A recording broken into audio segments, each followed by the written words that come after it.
Unlocking Your World of Creativity with best-selling author and brand innovator, Mark Stinson. This episode is brought to you by White Cloud Coffee Roasters, nestled in the heart of Idaho's mountain wilderness, where every bean tells a story of adventure. Discover the difference in their premium beans, meticulously roasted to capture the essence of the mountains. Now, listeners of our podcast can get an exclusive 10% discount. Just use the promo code CREATIVITY at checkout. Visit whitecloudcoffee.com and use the code CREATIVITY. Welcome back, friends, to our podcast, Your World of Creativity, where we travel around the world talking to creative practitioners about how they get inspired and how they organize ideas, and most of all, how they gain the confidence and the connections to launch their work out into the world. And today I have a special guest coming back to the podcast. We've rarely had people have so many projects that we have to have them back, but David Page is coming back. I last talked to David back in July of 21 about his love of food through the Diners, Drive-In, and Dives series, and his book then, Food Americana. And David, it's great to have you back talking about your new project. Thanks for having me. Great to be back. Yes. And as you can see, David, I'm in my little piece of the food culture, food world in my coffee shop, Eagle Coffee and Bakery. So well, congrats on that. Yeah, thank you. Thank you. We're having a lot of fun. And as I was telling you, Hadley is putting a lot of love into this bakery and these coffees, because a lot of people can make coffee, but you've got to add your personality. I remember you telling me. You do. And it's the toughest business on earth, perhaps short of coal mining. It really, you go into it with a plan, and then you have to deal with day-to-day life. And as Mike Tyson loves to say, everybody has a plan till you get punched in the face. That's it. And there are days when there's a moment. Oh, yeah. Yes, indeed. I'm sorry. Did I just spill that hot coffee onto your lap after half an hour of you being difficult? Sure. No problem. Whoops. Your latest venture is a great new podcast of your own called Culinary Characters Unlocked. Tell us how that show is going to unfold. It's conversations. It's what the podcast medium does best. And everybody's got a podcast these days. And some of them are great, and some of them are exercises in bells and whistles, and that's not what this is. After half a century of doing interviews for very specific purposes, I came up in the news business, so you go to the scene of a catastrophe and you'd interview people to explain the catastrophe. Or when I got into food television with diners, you would talk to a chef, but you'd be talking to him or her about very specific things. What food item are we going to make? How'd you get into this particular business, et cetera, et cetera. But what I love perhaps most is shooting the breeze with terrific people in the food industry. And it's hard to find a way to do open-ended conversation. I grew up in a typical New York Jewish household where dinner time was discussion time and even argument time. And if today you took the position I was going to take, hell, I'll take the other one. It's that sort of, the way I'm modeling this is, look, I spent a lot of my life in Europe, and there's something wonderful in an everyday good European restaurant, not the 2-star or 3, just the generically good. Maybe they've got tablecloths, maybe they don't. You go in, you have a very pleasant meal. And then, unlike so many places in the States, when the meal is over, they're not rushing you out. There's not a rush to turn the tables for another entire service. And you get to sit there with a cup of espresso or a cognac or 2 cognacs, or hell, just leave the bottle and converse with your dining partner, which is what meals should be about. Epicurus, the philosopher from whom we get the word Epicurean, said that if you're going to plan a meal, first, before you even choose what you're going to have, choose who you're going to dine with, because dining alone is like living the existence of a wolf. And sitting at a table after a meal, talking about everything under the sun, that's the experience I want here, with tremendously interesting, talented, entertaining people. Because look, I want to hang out with people you want to hang out with. That's right. And that's what I see this as an opportunity to do. And yes, I'm looking for all sorts of food information and all sorts of insights into what the real pros can do in the kitchen, but I'm looking for much more. I'm looking for their personal stories. For example, my premiere episode was with Nancy Silverton, the legendary LA chef. She's got a Michelin star. She's won the James Beard Award trifecta. She's been named Best Chef in the US, Best Pastry Chef in the US, and owner of the best restaurant in the US. So we're talking, and I hadn't met her before. It was a delight to meet her. She's a lovely woman. And we're talking, and I said, well, okay, how'd you get into this? I assume your mother was a good cook and learned in your mother's kitchen. She said, no, I was going to college. I had no interest in cooking. I hadn't really cooked before, but I got interested in this really good-looking guy in the dorm, and I found out that he ran the cafeteria kitchen in the dorm. So I asked him for a job in the hopes that we could date. And he gave me a job and we had a brief relationship. That didn't go anywhere, but I looked around one day and I said, I could do this cooking thing for a living. It's that sort of backstory that I find fascinating. That's And she nice. was an incredible guest. Yeah. And this does seem a natural evolution, from your interviews and storytelling about food in Mhm. TV and in books. But as you mentioned, the podcast is a more open format. Did you Mhm. find the conversations to be a different angle, deeper? What were you able to Direct a earlier interviews? conversation. You Yeah. have to direct a conversation where you want it to go in general sense. Back in the days of hard news, I remember once early in my career, I was with a veteran correspondent, a great guy, Jim Cummins, maybe the best of the best.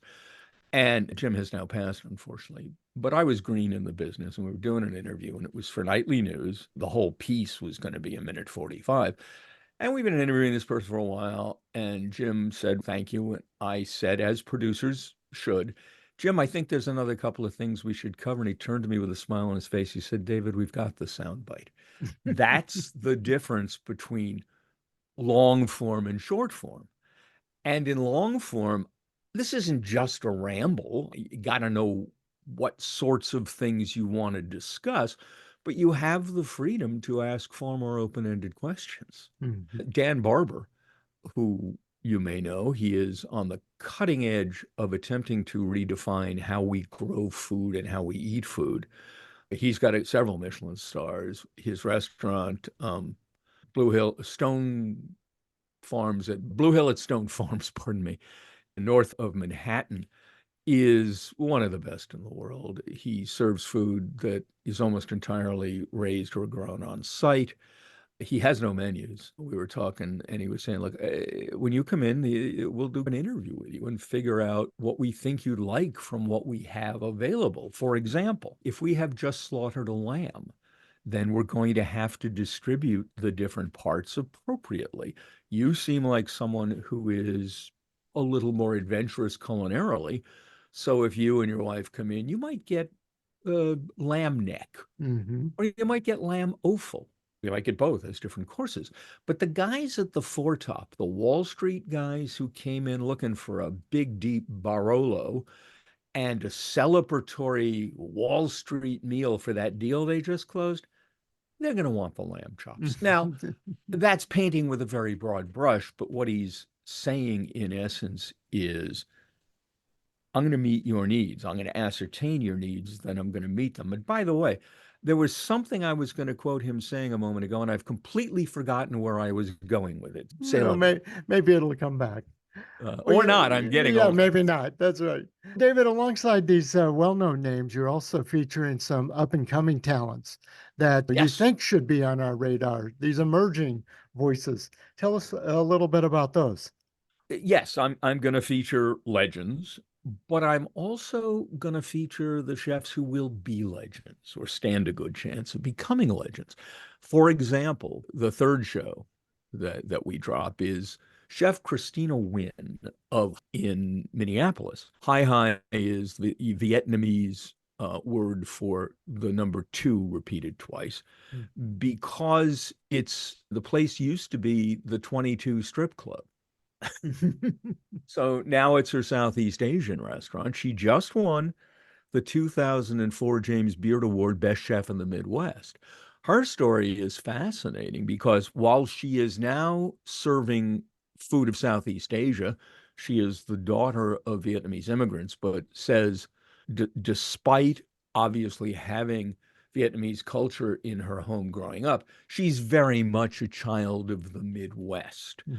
And she even said to herself, she started thinking about wanting to open a restaurant. No, again, no experience in the food business, but she and her husband were thinking about it. They both had business backgrounds, but she didn't want to do Vietnamese food. She thought there was plenty of that in Minnesota, Minneapolis, and she wanted to do a food truck. So she and her husband looked around and they decided that for their food truck, they were going to make a dish they really didn't have any experience with, a cornbread-based sandwich from South America called an arepa. And they started selling arepas out of a food truck, which would eventually turn into a brick and mortar, and it's still doing fine. But when it was just a food truck, they were in Minneapolis. Now, I've lived in Minneapolis. I've shoveled manure in a horse barn. My daughter in high school was a competitive equestrian. I've shoveled manure in it literally before the wind chill was 35 below.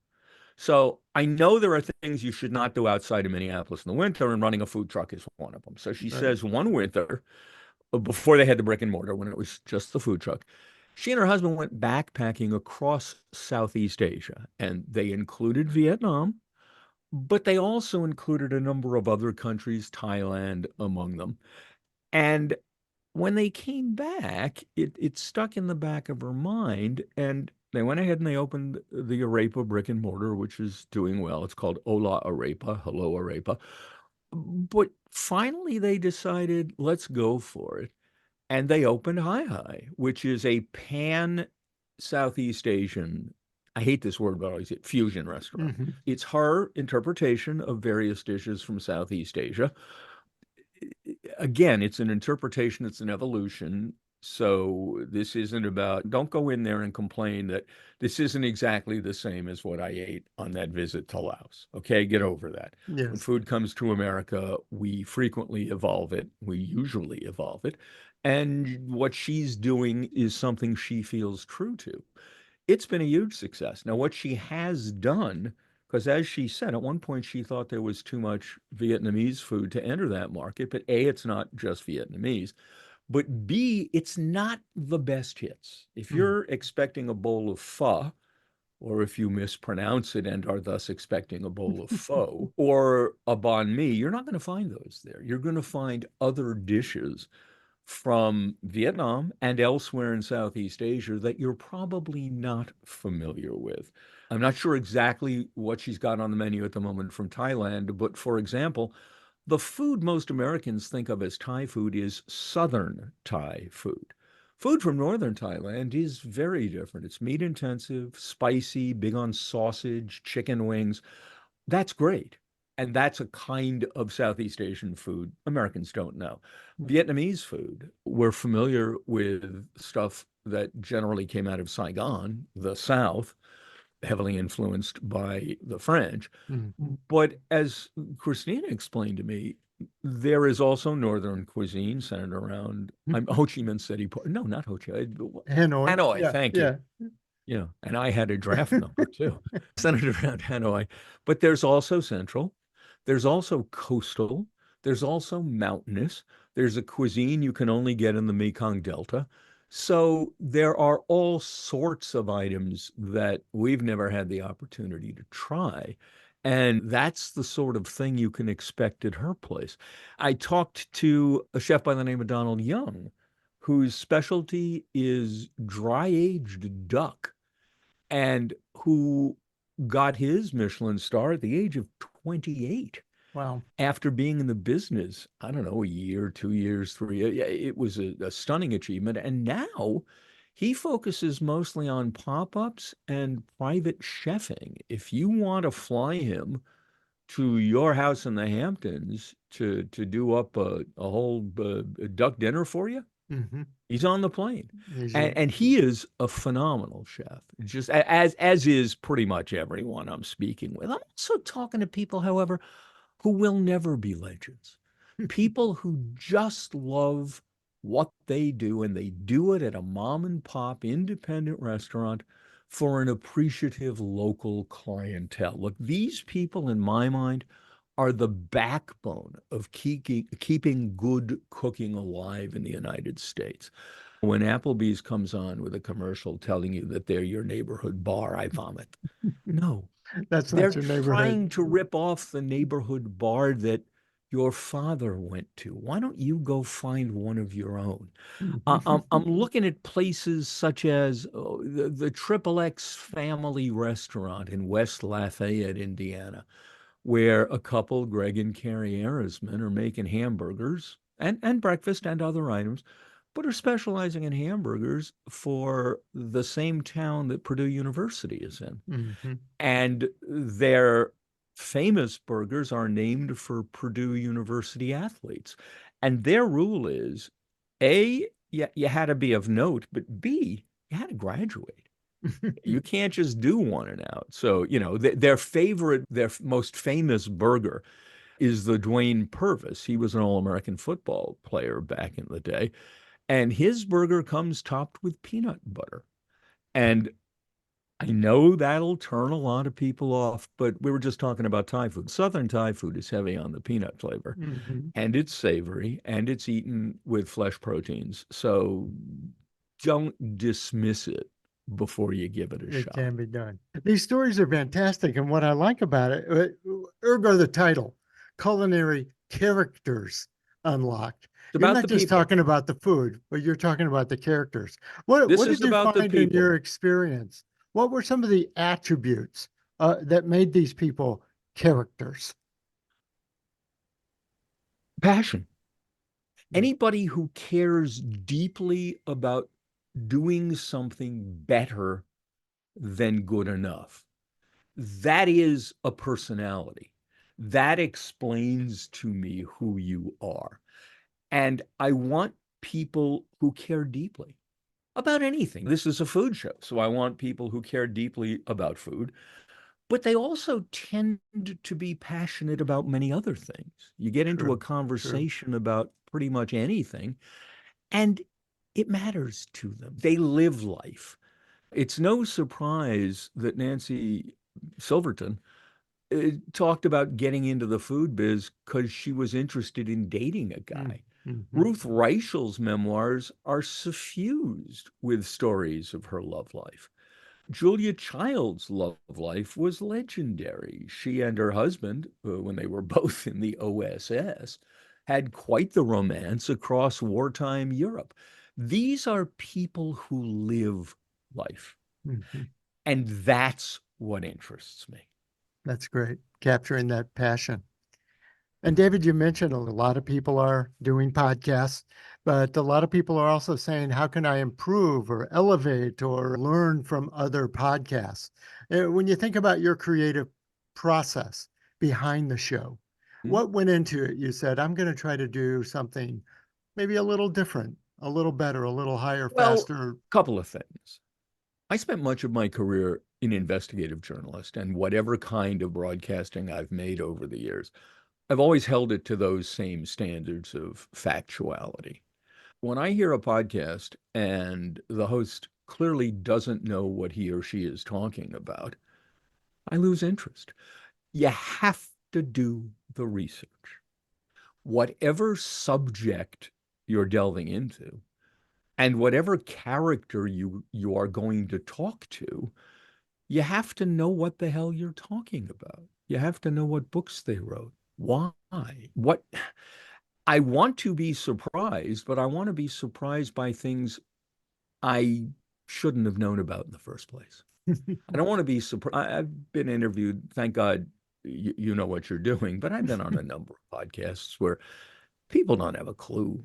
And I'm glad to be there because it's a publicity opportunity. But how do I say this politely?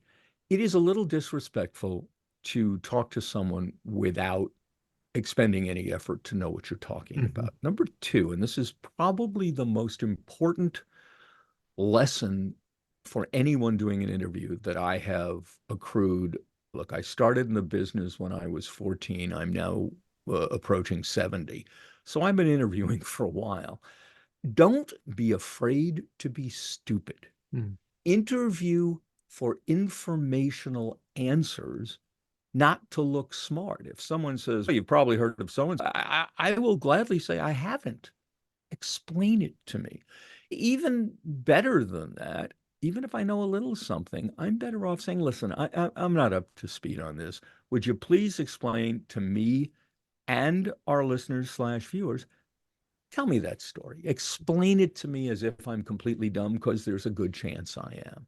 And you can take that further if you're working in television and you're an off-camera performer, like a producer. Then you have to learn to ask the stupidest questions ever, because the question won't be seen. And the best question you can ask is to sound stupid, which is to say, the thing about the clubs with the water and this, I don't get it, huh? That is the perfect question, because then the person of whom you have asked it will take pity on you and explain it. I came back and I learned this the hard way years ago, literally like 1974.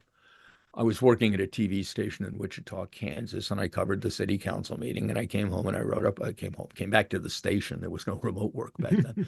And wrote a script that said that the council did something on Section 8 housing.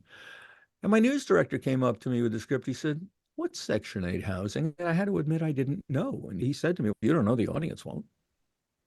Know what you're talking about or find out.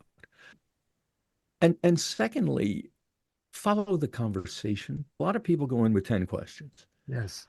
Okay, you got to start somewhere, but listen to the answer, which may take you someplace entirely different. And you can ask a follow-up question. You can follow that path for a while. If there are other questions on your list, you feel compelled to get back to them. But listen to the damn answer. Yes. Well, and you reminded me on those dumb questions. I had a mentor who always called it the Columbo question. Get your hand on the forehead. I just had one more thought, just one more thing. before I go. If you didn't have any gas in the car, how'd you get to Fresno? I love that. Yeah, well, David, what a great conversation. I can't wait to listen to more of the interviews. It's just been launched in late August, and I know you've got a whole list of guests and these up and coming voices that I can't wait to hear more about too. So thanks for sharing the process. Let me mention our second episode. So it may have already aired, but it's on there on all of the podcast platforms and on culinary-characters-unlocked.com. I have a great conversation with Drew Nieporent, who is best known as Robert De Niro's partner in Nobu and the Tribeca Grill, but is one of the most important restaurateurs in the last 50 years in the United States. And boy, does he have stories to tell. Oh, fantastic. Can't wait to hear all these. So listeners, my guest has been David Page. He's the author of a great book called Food Americana, but now he's got his own new podcast called Culinary Characters Unlocked. And the more I'm thinking about it, every one of those words matter. So you've really put together a great title, and I'm sure the show is worthy of the title. So thanks for coming on. I appreciate it. I appreciate the opportunity. Take care, dude. Yeah, and listeners, we've stamped our creative passport on the Jersey Shore today to talk to David Page, but we talk to creative practitioners everywhere. We really enjoy hearing about the inspiration, but the creative process underneath the hood, and that's what David's given us a glimpse of today. But you can find his podcast, as he said, on all the major platforms.